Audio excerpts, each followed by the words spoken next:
Good afternoon, Twitter. Good afternoon, YouTube. Good afternoon, anyone who's listening. And this is CJMBN Knots as return to YouTube. Oh, yes, indeed, return is the right word. I've been away for 7 years, but now I'm back. Now, there is a fight coming up this Saturday. It's between Triple G, Gennady Golovkin, and Martin Murray. And there's a lot of opinion floating around on there. Now, the casual fan opinion, of course, is that Golovkin is going to win this round, every round rather, and he's going to win it by KO eventually at some point. Most people say in between rounds 5 and 8, people expecting Martin Murray to go a few rounds, which, I can see that. Durable opponent, high guard, straight puncher. It actually caused Golovkin a few problems. But let's actually look at the breakdown of this fight a little bit more detailed than what most are going into. So let's just look at Martin Murray first and foremost. The opponent that most of us don't really know a lot about, unless you're English, of course. Especially a few friends I've got on the other side of the Atlantic. Certainly why Martin Murray offers a bum. A few arguments have been raised over that one over recent weeks.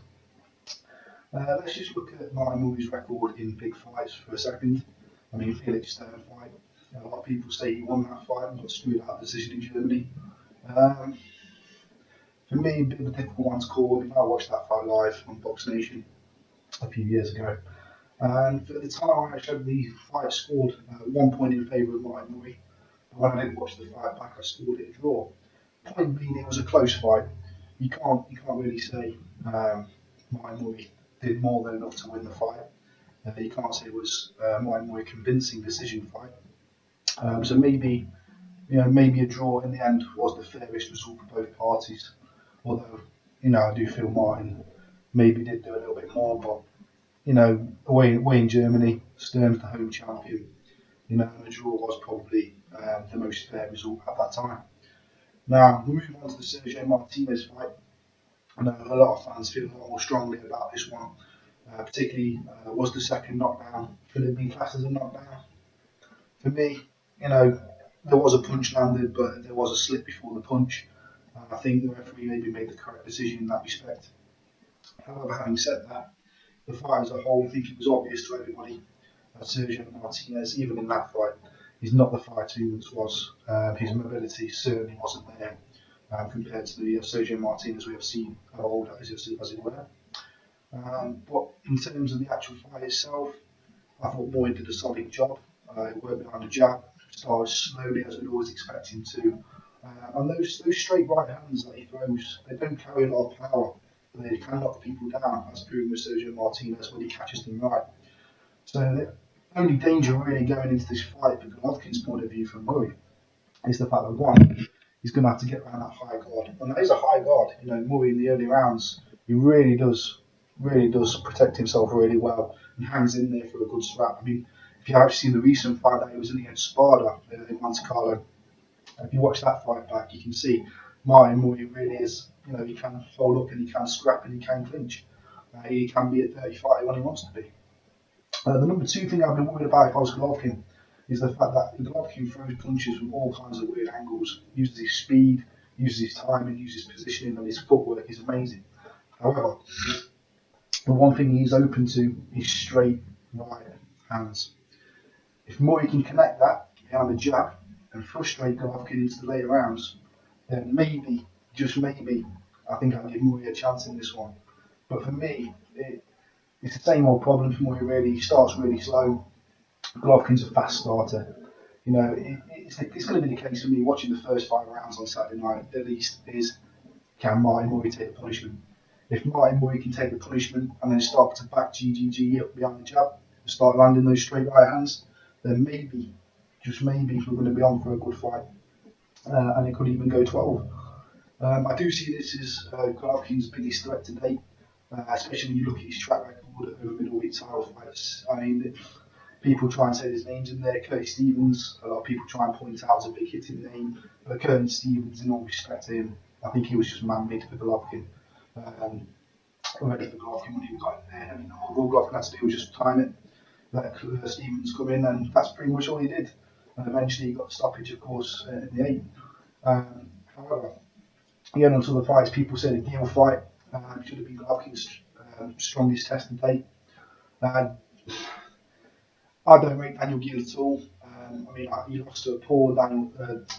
He lost to a poor Darren Barker. I mean, Darren Barker was, of course, my fellow Englishman and my fellow Brit. I was delighted that he won his world title, but in my honest opinion, I never really rated him as a high class operator or an elite fighter.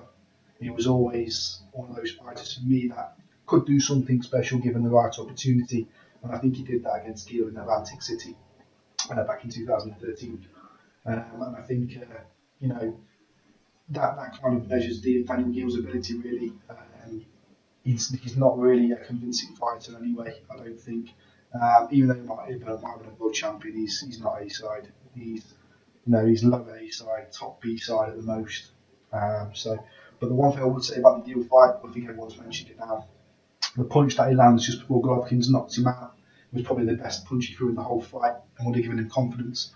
Now, the one thing that annoys me about that punch is when he throws it. Okay, Golovkin throws a punch back really fast, but Daniel Gill doesn't do the right thing. He's like he stands there and he's admiring his punch. I mean, he can't do that against Golovkin. Golovkin was already about to throw the counter, and then Gill was trying to move him back like this, like watching what happens after his punch, kind of not moving for the next punch. I mean, for me, if I'd have thrown a punch like that on someone like Golovkin, the first thing I'd have been concentrating on is getting my goddamn head out of the way for a counter, let alone admiring my own work or smelling my own farts. That for me kind of annoys me in the world of boxing, and I think a lot of boxers get punished for that. Carl Froch, in fact, who I'm a big fan of, used to get punished for that quite frequently.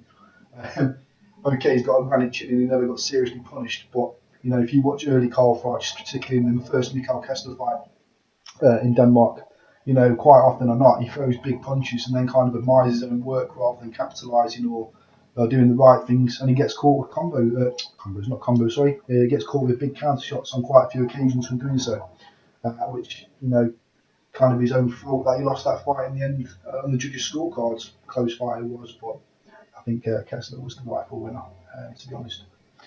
But it kind of proves the point. I don't think there's anyone else. I think Gill has been Golovkin's biggest test to date. I don't really see. Rubio was. That was just a joke fight, wasn't it? Really. There was just no point at all. Came in overweight. Golovkin just looked comfortable. Rubio put him under some minuscule pressure, but he just looked flabby and slow. And we could always see the end coming in that one, even earlier than it did come, and it came early. So that wasn't really a challenge. Moving on from that, Matthew Macklin, he went in there looking like a deer in headlights. Didn't really do anything to Golovkin or ask any questions of Golovkin while that fight lasted.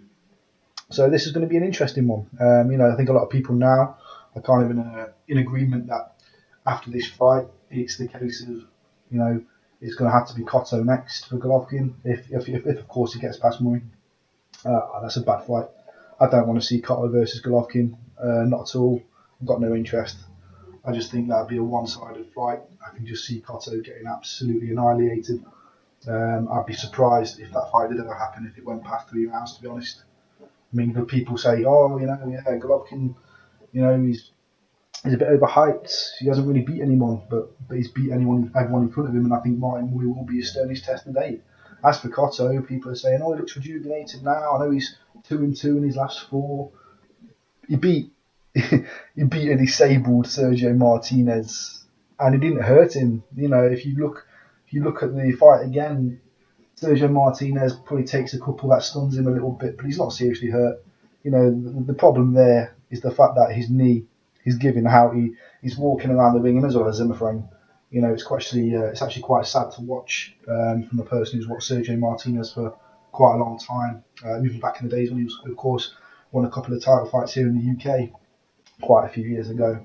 So it was quite sad to see. I don't think that was a Cotto improvement. I just think Sergio Martinez, like I said, there were signs of wear in the Murray fight, and there was big signs of wear on those knees, especially in the Cotto fight. And I don't think that was Cotto doing anything special. I do just genuinely think that was Martin Murray. Sergio Martinez, just literally on the verge of getting his OAP plus pass, shall we say, might be the polite way. But this fight Saturday, just to round off, 'cause I'm kind of rambling a little bit now. I didn't want to do that on my return to YouTube. I didn't want to try and keep it short and sweet and not bore the audience, if you like, because I can go into too much detail at times, in my opinion. Uh, but to be honest with you, like I've already said, I think it's going to be a fight for me. The first 5 rounds are extremely important. If Moy can keep the high guard and try and get the jab going, maybe land some straight rights, and then back Golovkin up a little bit, then maybe this fight can go the distance. Although, even if it does go the distance, in fairness, I would probably still expect. So excuse me, Golovkin to at least win the early rounds and make it a real tough one for Murray to try and come back later in the fight to win on the cards. Um, I think everyone's obvious one. Mr. Golovkin's going to stop him at some point. Like I say, most people are already gambling on in between rounds 5 and 8. For me, I think Martin Murray doesn't really have any more than a puncher's chance really of beating Golovkin. I can't see him stringing any specific combos together or working behind that jab for a whole 12 rounds and keeping Golovkin off him. I just can't see that happening. I don't think Murray's that good. I don't think he has the movement to keep Golovkin away from him. I don't think he's got the head movement to get around Golovkin's punches or counter. Like I said, the only thing that Murray can really do in this fight, keep his high guard, keep his concentration and his focus, and try and get behind that jab and throw straight right hands down the barrel of Golovkin. I really do think when you watch Golovkin fight, the one thing he is really weak for is straight right hands. And it's a shame Martin Murray doesn't hit much harder. I mean, he's just not a hard hitting fighter, he's not a KO specialist, but if he did have a stinging right hand, I think he would probably cause Golovkin a lot of damage, but he doesn't have that. But I do think he has some power that will be able to back Golovkin up, which will make the fight interesting. But first 5 is interesting for me. Final prediction. If I'm a betting man, which I am, I'll be hedge betting. And I'd be hedge betting, probably hedge betting Martin Murray on points, even though I don't think it would go that far with the Golovkin KO. I'm probably going to make money back at the most on the betting side this Saturday. So yeah, that's my prediction video. I mean, if there's anything I've missed or if anything you guys can point out to me that I should add into the video or take into consideration, then please let me know. I started back on YouTube for the first time since the Ricky Hatton Floyd Mayweather fight back in 2007. A lot of stuff happened since then. I've had kids, work commitments, blah blah blah blah blah. But now I've finally got some free time again. I want to get back on here, talk to some people that genuinely know their boxing, genuinely want to talk boxing, not people that want to be racist or ignorant dickheads and leave stupid things in the comments page, although I'm sure they still exist on YouTube because they exist in abundance on Twitter. So yeah, I mean, if you have a genuine opinion and you'd like to talk boxing or debate with me, then please leave me a comment in the section below, or please follow me up on Twitter. If you want to be an ignorant, racist dickhead or any kind of discriminant dickhead, then please leave a comment. I just won't respond to it because I'm not childish. I'm not into that. People can be that way if they want to be. I just leave them to it. Thank you. Take care. Till next time.